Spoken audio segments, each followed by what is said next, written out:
Hey, Kenny, check this out. Hey everyone, Devin with OBS Solutions, and Oscar as well. Today we're going to talk about our new product we came out with. It is our hood strut kit for our OBS Fords. Why? Why would you do such a thing? Because we believe those suck. They bind, they make noises, they can cause your hood to crease. So we came up with this idea. Easy bolt on. We'll give you the play-by-play on how it works.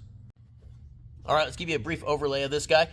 Bottom bracket on the driver's side bolts right up to factory holes in the fender. Obviously, the bracket up top bolts to the factory holes in the hood. We actually made it a little bit wider. That way, our bracket covers up the painted area. So if you pop yours off and you pop this on, you don't see the paint that's kind of messed up underneath it. What's kind of cool about this, if you're a gas guy and your cruise control bolts this area, we actually put holes down there so your cruise control can bolt up as well. Or, like Oscar's case here, you can put a relay down there or something like that, aftermarket, that you want to run. Now, on the passenger side, Mr. Oscar's going to give you a brief overlay of that one as well. Hey guys, Oscar here. Devin told you about the driver's side. I'm going to tell you about the passenger side. You got a pre-existing hole here in the back. You're just going to drill that one out to a 21/64. Measure for your front hole, drill that one out also.